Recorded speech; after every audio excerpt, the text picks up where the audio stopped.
Okay, I need you to look at this. I'm going to be showing you genuinely rich items from the past that you never considered or imagined. I walked into this museum with basically zero expectations, and I ended up spending over 2 hours, and I still didn't get to everything. This right here might be the single most underrated museum in all of Washington, D.C., and almost nobody talks about it, and that's why whether this is your first visit to Washington, D.C., or you are a repeat visitor, maybe a local, I found a hands-down uncrowned jewel. And there is one thing in this mind-bending collection, one specific section that stopped me completely in my tracks. I'll show you exactly what that is in just a few minutes. But let me back up, because how we got here is part of the story. We just wrapped up our morning at the National Zoo. That video is linked above if you haven't seen it yet. We hopped on DC's Red Line at Woodley Park. If you've never used the DC Metro, I want to tell you right now, use it. It's clean, it is easy to navigate, and for getting between Smithsonian stops, it is absolutely the way to go. We rode it straight to Union Station, and if you've ever been through Union Station in DC, even if you're just changing trains, take 5 minutes and look up. That Beaux Arts architecture, the barrel vaulted ceiling, is genuinely beautiful. But today we weren't stopping there. Literally, steps from the Union Station, a building that means serious business, the Smithsonian National Postal Museum.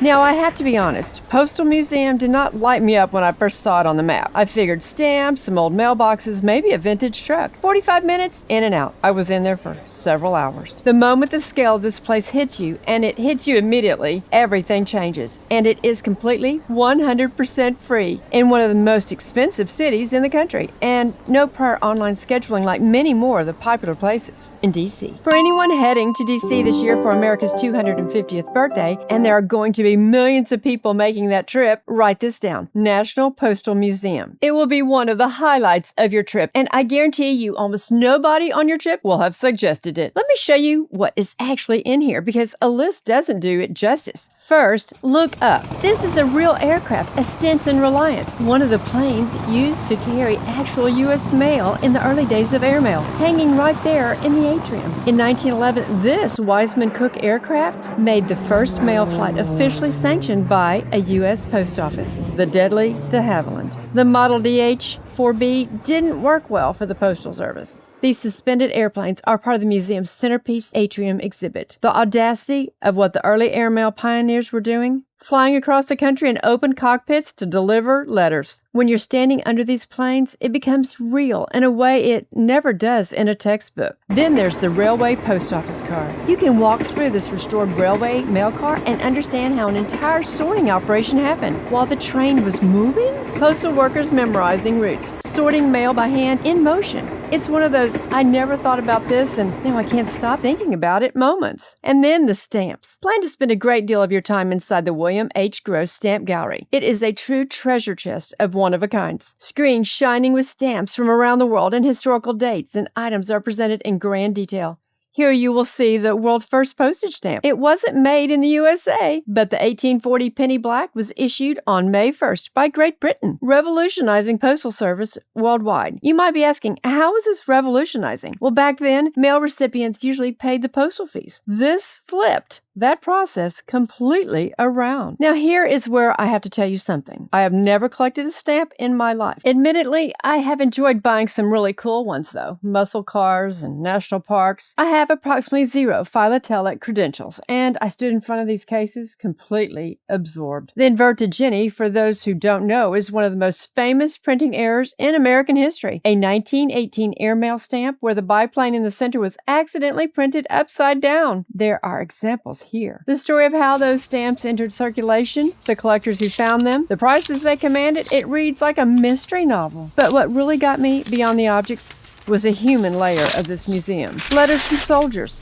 mail that crossed oceans during wartime, correspondence between people who were separated by distance in an era when a letter was the only connection. Can you simply imagine not being able to text somebody and know that they read your text just immediately? This museum uses something as ordinary as sending a piece of mail as a window into American history. Expansion, commerce, love, loss. It's quietly profound. With more than 6 million objects, the National Postal Museum has the second largest collection of all Smithsonian museums. Yes, you heard me right. That in itself makes this a bucket list destination. I was overwhelmed. That's the candid word for it. And if you want to be stunned, peruse the National Stamp Collection held in trust. This national treasure illustrates America's history through stamps. Oh look, that's Freedom on that $5 stamp. You know Freedom, the statue on top of the Capitol? What you can find in the frames? Slide the cabinets open to experience the story by seeing the truly amazing stamps for yourself. Okay, I promised you the thing that stopped me completely. The moment I was talking about, it was this, the disaster section. One display calls these postal objects survivors. This key collection was unbelievable. It had items from 9/11, the Johnstown, Pennsylvania flood of 1889, stamps from the Great Chicago Fire, from the San Francisco earthquake, the Hindenburg disaster, and even a letter mailed from aboard the RMS Titanic, a street collection box damaged from September 11, 2001, a fire hose nozzle used to battle the fire at the World Trade Center from the windows of the Church Street Station Post Office. This street collection box was damaged on September 11th, and it was located at 90 Church Street across the street from the World Trade Center. This mailbox was scratched, dented, and filled with dust, but its body and mail inside remained intact. The reason the 9/11 display hit me is that this was a major event in history that I lived through. I love history, but a good deal of it occurred prior to my life or before I fell in love with history. I do know exactly where I was on 9/11.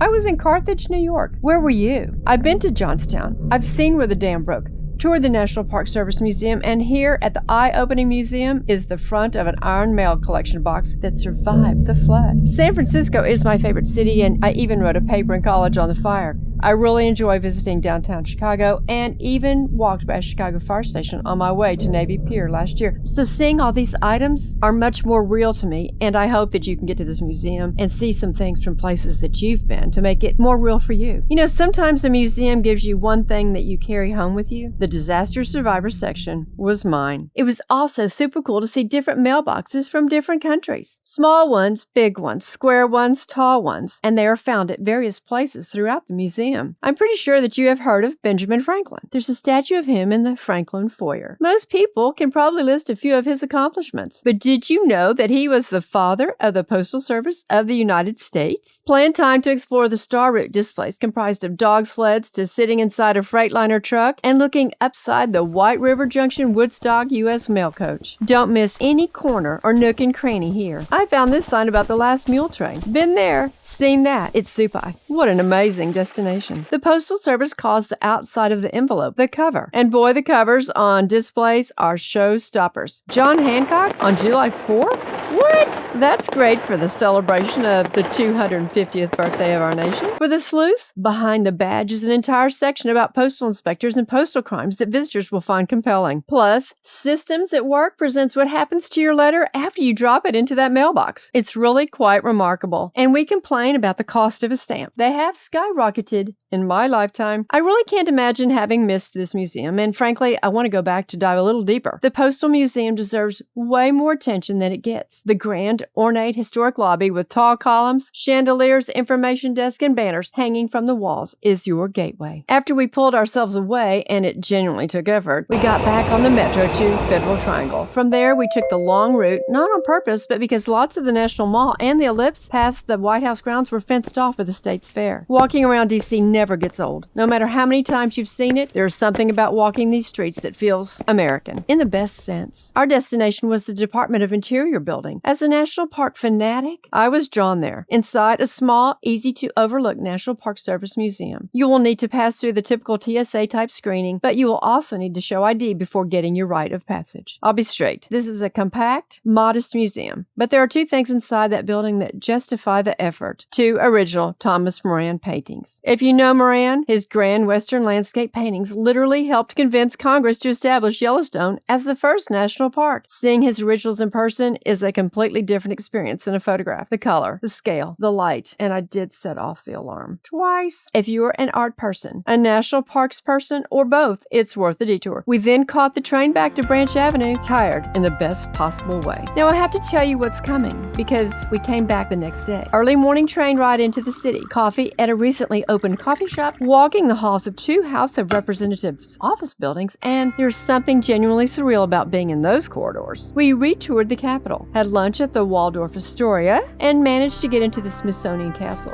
which is only open for a limited window right now, and then spent the afternoon at the American History Museum. That is going to be 2 or 3 separate videos. I haven't decided yet. If you are planning a DC trip this year to celebrate the 250 years since our nation's independence from Great Britain, for checking a place off your bucket list for any reason, I hope these videos are useful to you. And if you're watching from your armchair, just enjoying the ride, I'm glad you're here too. That's exactly who I made these videos for. Well, maybe not exactly. I think I made them for also those that are looking to plan their first trip to Washington, D.C. And I imagine that after you make that first trip, you'll be going back for more. Hit the subscribe button so you don't miss these next videos. My recent 250 iconic things in Washington, D.C. video is linked right here if you're just joining us. I'll see you at the Capitol. Ugly shoes on the ground. Unclassic road trip.